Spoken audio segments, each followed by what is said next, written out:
We called it down the hill, or called Millville, and then that portion of Crichton that was across Spring Hill Avenue, that was up the road. So I lived in the Millville section, which was very close to the University of South Alabama Hospital. But whenever it would rain really hard or a hurricane would come, the water would come into our yard or into our house. And I remember these conversations. I remember having community meetings inside my home where people would come and we'd meet, and my mom would have these homemade flyers, and the kids in the neighborhood would go around and pass out these meeting notices. And we just met in our living room. And the part about the flood story, the part that has kind of set the stage for what I do now, is the way that the people in the community responded to that. And I just remember they come away so disheartened because they go year after year after year with no relief, ever.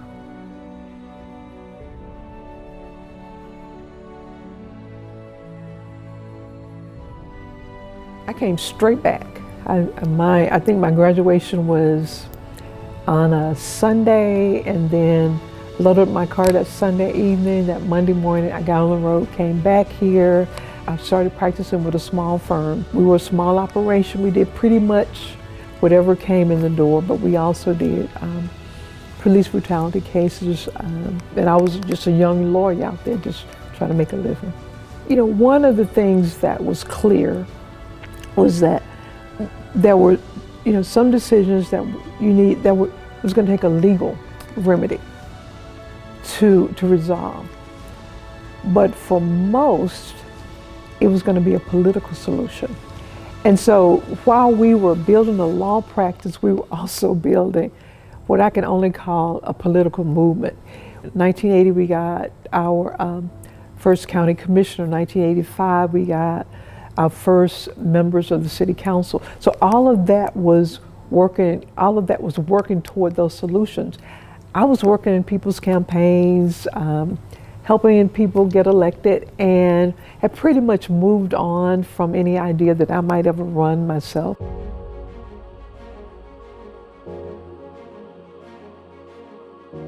In October 2007, in a special election, I was elected to the Mobile County Commission. For me, politics is about service.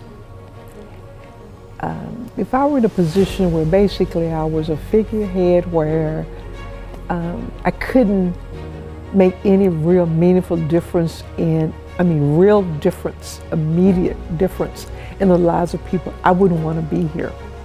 So that's how I see myself, to come in to try to align the resources with the need. I see real meaningful change in communities has to come by virtue of the work of institutions and not individuals, because individuals come and go.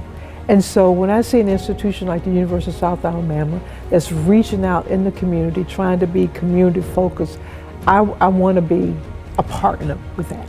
But I see really right now the university as my partner in trying to build kind of an institutional presence that's talking about equity, talking about making this a better community for everyone. I think that we're at a place now where we recognize the need that we've got to all rise together. I think the key players in making that happen are going to be universities, are going to be governments, they're going to be the private industry, it's going to be philanthropic organizations, all of us pulling together toward that one piece.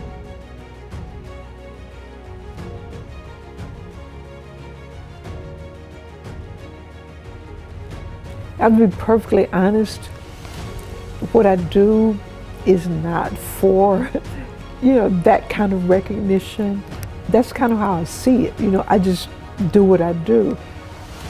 But I'm hoping that what this award will say to others is that, there are opportunities out here to be a community partner with the university. And they're looking, they're paying attention to people who are doing that kind of work. And hopefully it will spur some other people, even more people, to look for those ways to be a partner with the university, to help accomplish all these things that I think all of us want to see for our county.